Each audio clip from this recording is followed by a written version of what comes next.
Hello बच्चों, let's read the given question. The question says Biot-Savart law indicates that moving electron velocity v produces a magnetic field B such that option A, B is parallel to V, option B is perpendicular to V, option C is it obeys inverse cube law, option D, it is along the line joining electron and point of observation.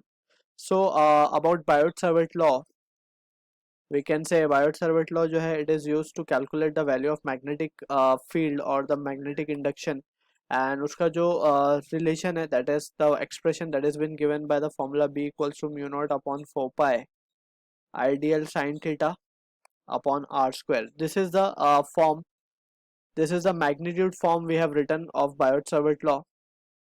ठीक है, इसी को हम और in the vector form we can write this as to be mu naught upon 4 pi I dl bar cross r bar upon r cube. So this is the vector form of Biot-Savart law. Alright, अब यहाँ पे we need to understand ये जो term ideal है इसे हम कहते हैं current element.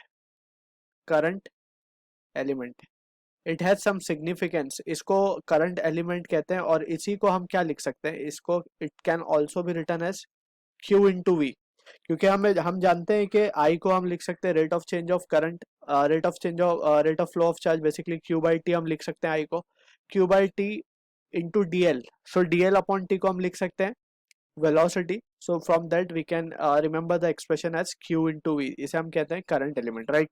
अब अगर हम यूज करें इसको, because we have been given velocity और मैग्नेटिक फील्ड के बीच का रिलेशन हमें निकालना है using Biot-Savart law. So we can write the expression को हम Biot-Savart law के किस तरीके से और लिख सकते हैं, दैट इज आइडियल की जगह हम क्या लिख रहे हैं, Q V sine theta upon R square.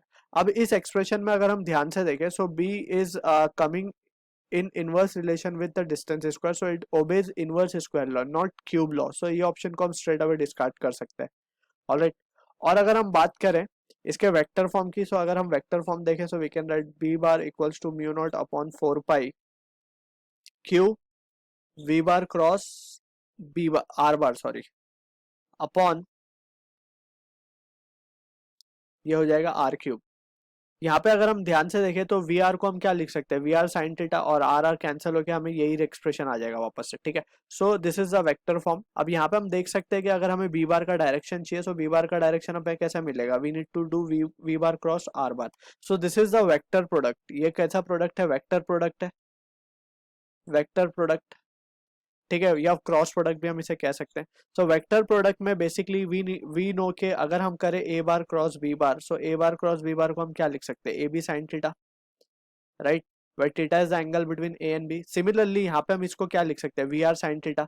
ठीक, अब वी और आर के बीच का एंगल अगर जीरो हो जाए, दैट मीन्स के वी और R both are parallel, right, both are going parallel, और तो उन दोनों के बीच का एंगल जीरो हो गया. So that means magnetic field भी क्या आ गई, जीरो आ गई. अब यहाँ पे हमसे क्वेश्चन में अगर हम ध्यान से देखें Biot-Savart लॉ के एक्सप्रेशन को जब हम निकालते हैं, सो वी नो के ये करंट कैरिंग एलिमेंट है. लेट्स से एक वायर है जिसमें करंट फ्लो हो रहा है I, and at a distance R at point पे हम मैग्नेटिक फील्ड निकाल रहे हैं. So we use right hand thumb rule, right. So इसमें थंब पॉइंट करता है in the direction of current and finger curling finger give the direction of magnetic field. So यहाँ पे हम थंब को ऊपर की तरफ रखेंगे, curling finger that is it will come inward over this side eight point P, यानी कि मैग्नेटिक फील्ड अंदर होगी इस पॉइंट पी पे. ठीक है, अगर हम देखें तो क्रॉस प्रोडक्ट हमेशा दिया जाता है for 3 mutual perpendicular axis, that is X Y and Z. y के अलावा हम यूनिट वेक्टर लेते हैं जे कैप, x के अलावा हम यूनिट वेक्टर लेते हैं आई कैप, के z के अलावा हम यूनिट वेक्टर लेते हैं के कैप. अब हम यहाँ पे ध्यान से देखें, सो i क्रॉस j जब हम करते हैं तो we get K cross i जब हम करेंगे, so we will be getting j in terms of j irrespective of negative sign. फिलहाल हम देख सकते हैं कि अगर दो परपेंडिकुलर एक्सिस को हम कंसिडर करें, so we get third edge to be perpendicular, यानी कि तीनों एक्सिस म्यूचुअली परपेंडिकुलर होती हैं फॉर क्रॉस प्रोडक्ट. सो यहाँ पे b v and r, all the three vectors will be mutually perpendicular, right. so यहाँ पे velocity v and magnetic field b, ये भी आपस में क्या होंगे, परपेंडिकुलर होंगे। सो पैरेलल का ऑप्शन भी हम डिस्कार्ड कर सकते हैं। Option B is the correct answer to the question. And fourth option में बोल रहा है it is along the line joining electron and point of observation. So यहाँ पे हम देख सकते हैं कि जैसे हमने यहाँ पे डिस्कस किया, from this scenario we can say magnetic field inward है, और ये जो डिस्टेंस हमने r बनाया है, this is again we can say, यहाँ पे इसको वी कैन अगेन से कि जो वेलोसिटी का कंपोनेंट है करंट के अलोंग, हमने पॉजिटिव चार्ज को बेसिकली करंट क्या है, it is a flow of positive charge only. So ये दोनों आपस में, तीनों ही आपस में क्या है, म्यूचुअली परपेंडिकुलर, राइट। सो इस ऑप्शन को भी हम डिस्कार्ड कर सकते हैं। So B is the answer to the question. I hope you understood the solution. All the best.